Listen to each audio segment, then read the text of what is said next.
whoever sleeps while he is in a purity state, the angel will accompany him in his garment. He will not wake up until the angel prays, "O Allah, forgive your slave so and so, since he is sleeping in a state of purity."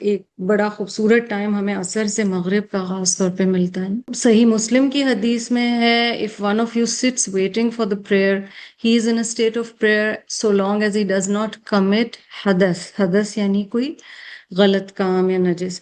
And the angels pray for him saying oh Allah forgive him, oh Allah have mercy on him. تو یہ والی چیز کے فرشتے دعا کر رہے ہوتے ہیں. ابو داؤد کی حدیث سے ہمیں پتہ چلتا ہے مرد جو کہ پہلی صف میں نماز پڑھ رہے ہوں جماعت سے. Indeed Allah and his angels pray for those who fill the front rows.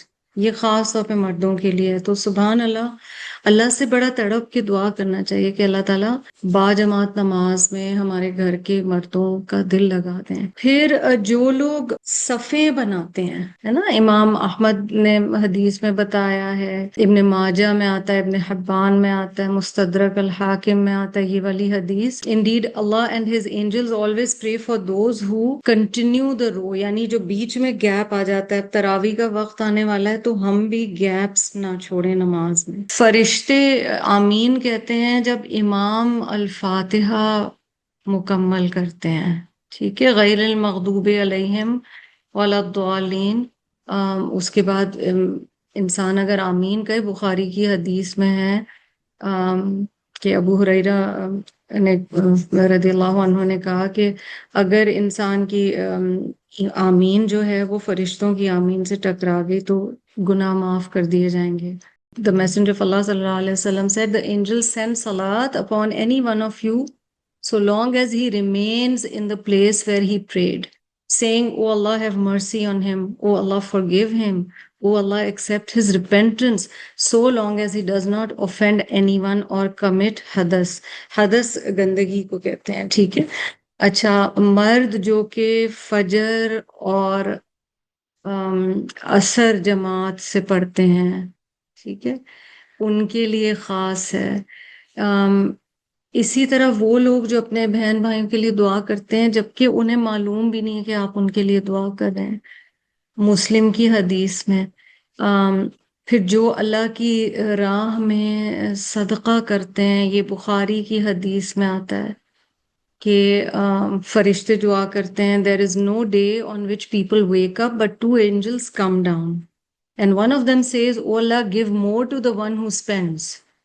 And the other says, "Oh Allah, send destruction upon the one who withholds." تو اللہ کی راہ میں دینا.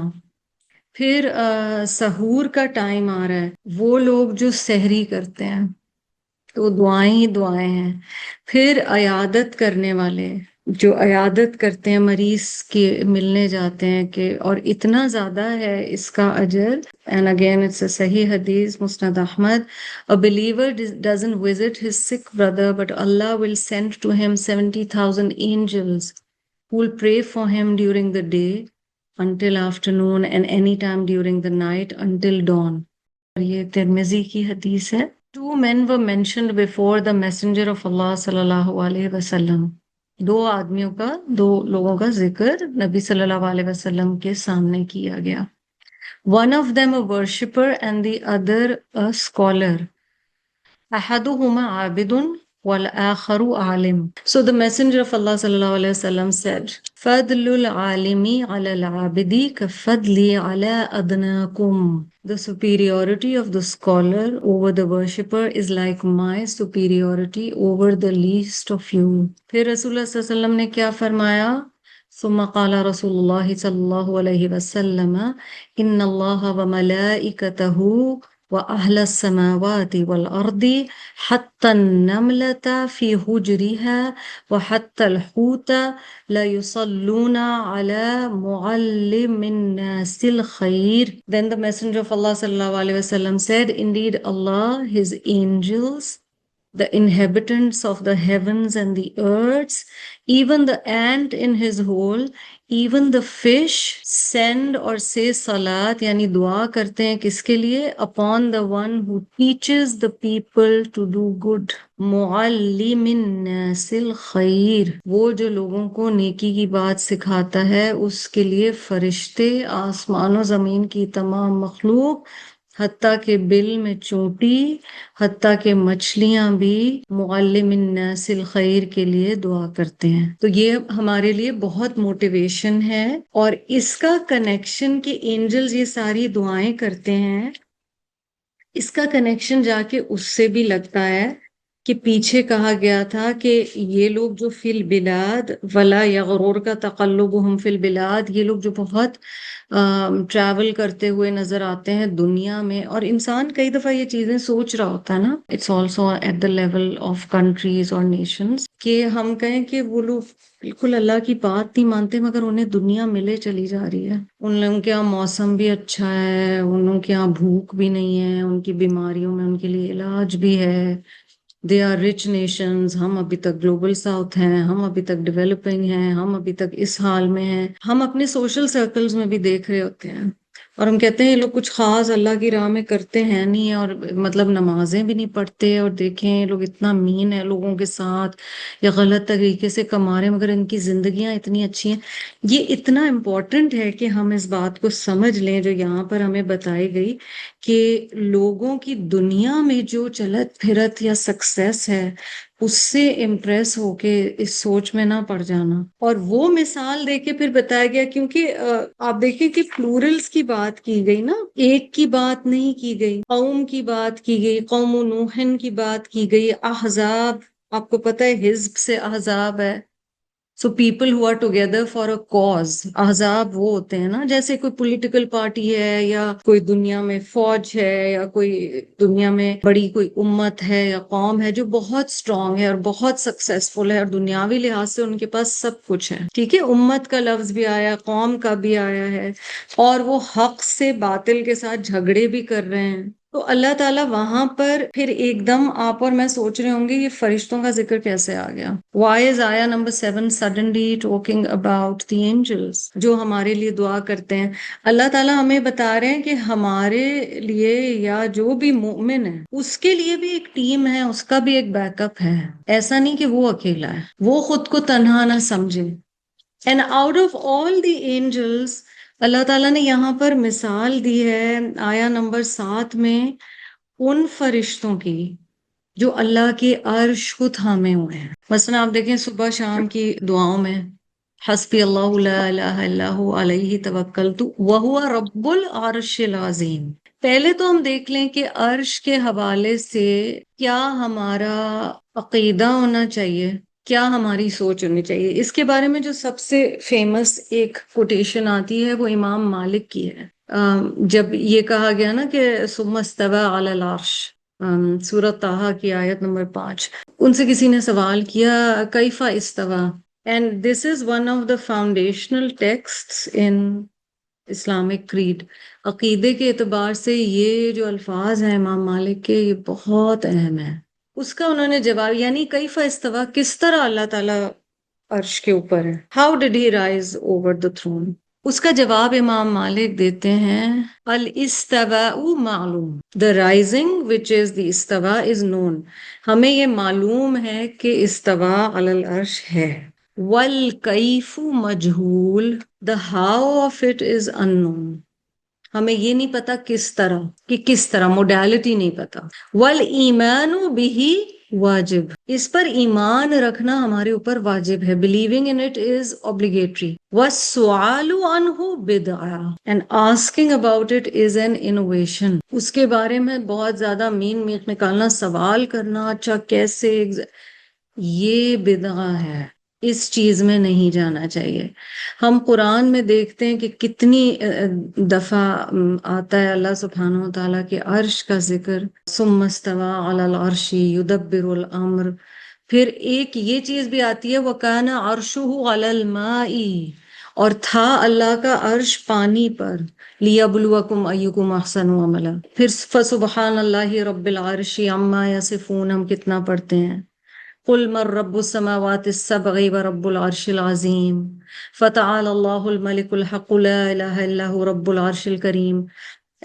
ثم استوى علی العرش الرحمن فاسأل به خبیرا.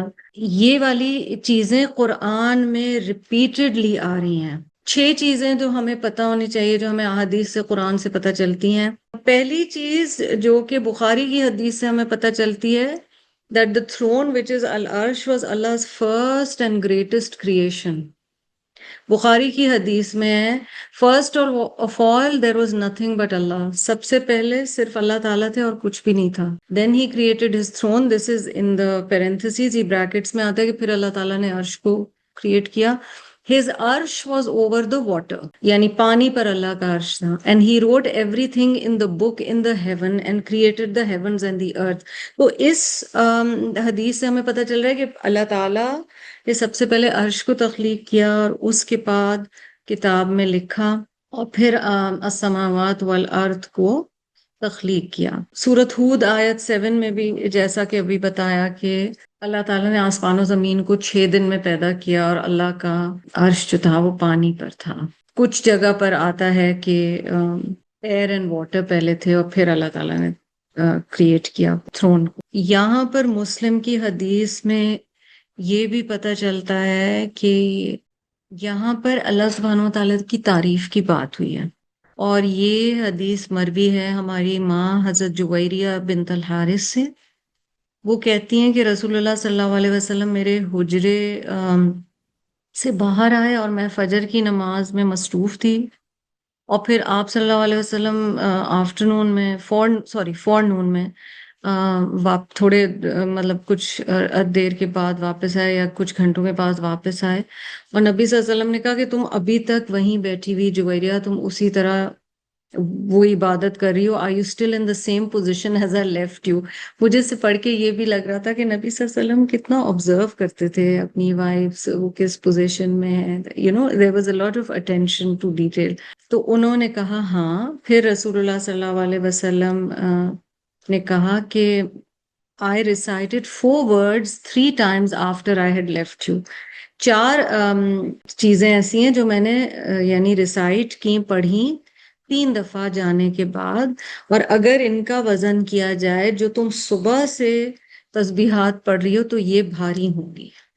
اور یہ الفاظ کیا ہیں؟ یہ ہم لوگ صبح شام میں اگین پڑھتے ہیں، سبحان اللہ و بحمدہ عدد خلقہ ورضا نفسہ وزنۃ عرشہ ومداد کلمات اللہ۔ تو یہاں پر نبی صلی اللہ علیہ وسلم نے پہلے تو کہا سبحان اللہ، اللہ is free from imperfection and I begin with his praise وبحمدہ and I begin with his praise۔ اور پھر کیا 4 چیزیں بولی؟ عدد خلقہ، as many times as the number of his creatures، اتنے عدد میں، اتنے نمبر میں جتنی اللہ کی مخلوق ہے۔ ورضا نفسہ، in accordance with his good pleasure، جو اللہ تعالیٰ جس پہ راضی ہو اس لحاظ سے میں نے اللہ کی تعریف کی۔ وزنۃ عرشہ، یہ اور نہیں ہے، وزن، ٹھیک ہے، equal to the weight of his throne، وزنۃ عرشہ ومداد کلماتہ، and equal to the ink that may be used in recording the words for his praise۔ جتنی سیاہی استعمال ہو نا اللہ تعالیٰ کے کلمات اور اس کی تعریف لکھنے کے لیے، اتنی میں اللہ کی تعریف کرتا ہوں۔ تو یہ والی بات ہمیں بتائی گئی ہے۔ نبی اکرم صلی اللہ علیہ وسلم نے ان فرشتوں کے بارے میں ہمیں کیا بتایا ہے؟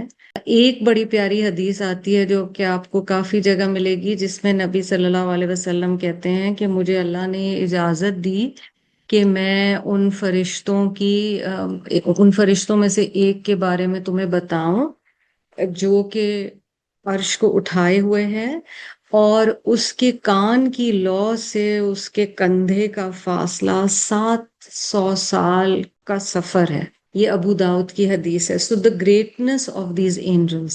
احادیث میں پتہ چلتا ہے کہ یہ فرشتے اللہ کی تعریف کیسے کر رہے ہوتے ہیں، کیونکہ ہمیں یہاں پہ یہ پتہ چلا نا یسبحون بحمد ربہم، وہ اللہ کی تعریف بیان کر رہے ہیں۔ ابن ابی شیبہ سے میں آپ کو بتا رہی ہوں، طبری کی تفسیر کے حوالے سے، اس میں آتا ہے وَعَنْ شہر بن حوشب قال حملۃ العرش ثمانیہ، وہ کہتے ہیں کہ 8 ہیں جنہوں نے، جو حملۃ العرش ہیں، ٹھیک ہے، جنہوں نے عرش کو اٹھایا۔ وہ 4 منہم یقولون، ان میں سے 4 اللہ کی تعریف ان الفاظ میں بیان کرتے ہیں فرشتے: سبحانک اللہم و بحمدک، لک الحمد علی حلمک بعد علمک. So beautiful.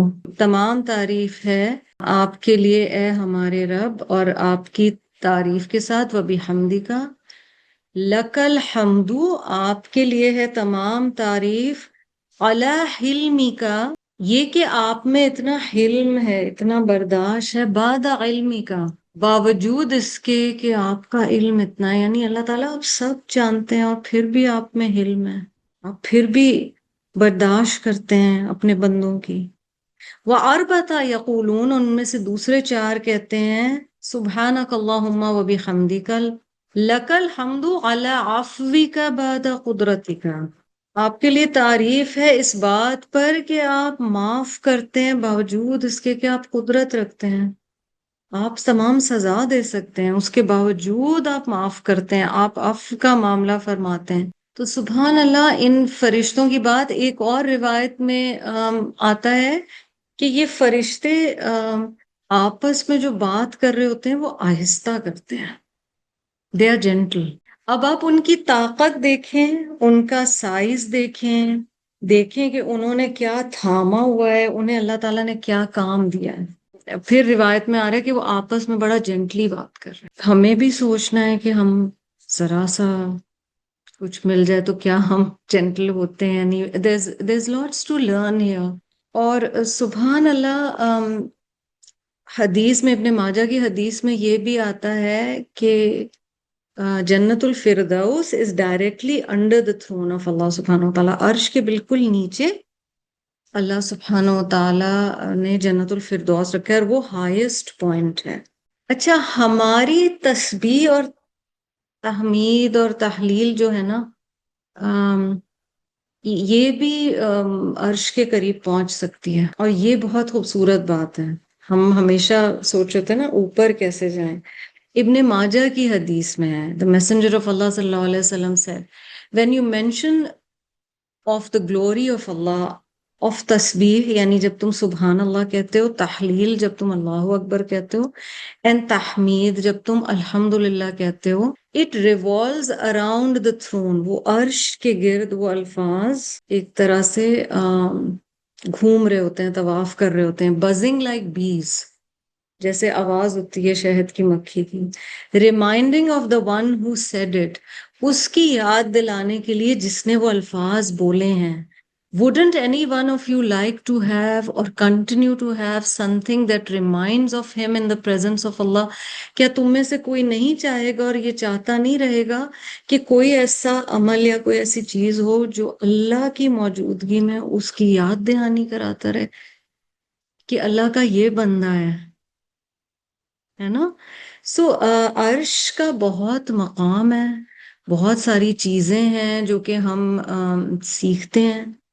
اور عرش کے حوالے سے ہمیں حدیث میں بھی، دعاؤں میں بھی زیادہ غور سے دیکھنا چاہیے کہ اللہ سبحانہ وتعالیٰ کی گریٹسٹ کریشن ہے. عقیدہ اس کے بارے میں ہمارا جو ہے وہ بتا دیا گیا. اچھا، پچھلی دفعہ یہ بھی بتایا تھا کہ کئی علماء کا خیال ہے کہ عموماً عرش کو تھامنے والے 4 ہیں فرشتے، لیکن اس دن کے پاور کی وجہ سے اور انٹینسٹی کی وجہ سے ان کا نمبر ڈبل کر دیا جائے. پھر بہت ایک جگہ نہیں ہے، بہت جگہ موٹیویشن ہے. ہم جب قرآن کی تعلیم حاصل کر رہے ہیں نا، تو ہم اپنے لیے یہ دعا ضرور کیا کریں. اور اگر اللہ سبحانہ و تعالیٰ موقع دے رہا ہو تو اس موقع کو ہاتھ سے نہ جانے دیں. کس چیز کا موقع؟ اللہ کے دین کو آگے پہنچانے کا موقع. کیونکہ آپ دیکھیں، خیر کی بات سکھانے کے لیے اللہ کی تمام مخلوق اور فرشتے دعا کر رہے ہیں. کچن میں چلتی ہوئی چوٹی کبھی دیکھیں، اور اگر اس دن آپ نے کوئی قرآن کی آیت یا حدیث آگے پہنچائی ہے تو کبھی خیال آتا ہے یہ میرے لیے دعا کر رہے ہیں؟ ہمیں نہیں یہ خیال آ رہا ہوتا. مچھلیوں کو دیکھ کے نہیں خیال آ رہا ہوتا کہ یار اب تو موقع اللہ دے، جب تک زندگی ہے ڈونٹ لیٹ اٹ گو.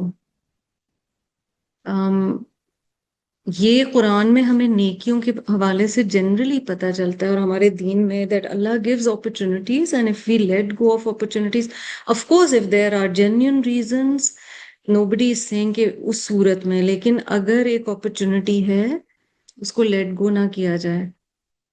میں تو یہ بار بار سوچ رہی تھی یہ سب پڑھ کے، دوبارہ پڑھ کے، کہ وی کیپ ٹیلنگ پیپل، اپنے جیسے لوگ، کہ آپ ہمارے لیے دعا کریں، اور پھر اللہ تعالیٰ نے بتا دیا کہ فرشتے کس طرح تمہارے لیے دعا کر سکتے ہیں. تو ہمیں کیا کیا عمل کرنے، اتنا چھوٹا سا عمل ہے کہ وضو کر کے سونے کے لیے لیٹے ہیں. اب وہ اور بات ہے بیچ میں اٹھنا پڑ جائے، لیکن ایٹ لیسٹ ہماری نیت وہ ہے، ہمارا ارادہ وہ ہے، ہم سنت کے مطابق ساری چیزیں کرنا چاہتے ہیں. یہ جو ہے نا، وہ من صلح من آبائہم و ازواجہم و ذریاتہم، اس سے پھر خود کو یاد دلائیے مومن کے لیے فیملی لائف بہت زیادہ امپورٹنٹ ہے. فوکس آن دا دعاز آف دا اینجلس، اور جو ساری ہم نے ابھی الحمدللہ فرشتوں کے حوالے سے باتیں کی ہیں، اس پہ ہم فوکس کریں، اور ہم اس چیز پر فوکس کریں کہ سورۃ الزمر میں سب سے بڑی رحمت کیا تھی جس کا ذکر کیا گیا تھا، یہاں پر خاص دعا کون سی ہے. اور ہمیں بار بار یہ پتہ چل رہا ہے کہ اگر مغفرت مل گئی، اگر عفو مل گیا، اگر اللہ کی طرف سے معافی مل گئی، بس پھر کام بن گیا. فاغفر وقہم عذاب الجحیم ادخلہم جنات عدن ومن صلح من آبائہم وازواجہم وذریاتہم، پھر وقہم السیئات. یہ تمام اللہ سے معافی کی دعائیں ہیں جو فرشتے ہمارے لیے کر رہے ہیں. And we have to try کہ اللہ سبحانہ وتعالی ہمیں اس لائق بنائے. جزاکم اللہ خیرا کثیرا وآخر الدعوانا ان الحمد للہ رب العالمین. سبحانک اللہم وبحمدک نشہد ان لا الہ الا انت نستغفرک ونتوب الیک. السلام علیکم ورحمۃ اللہ وبرکاتہ.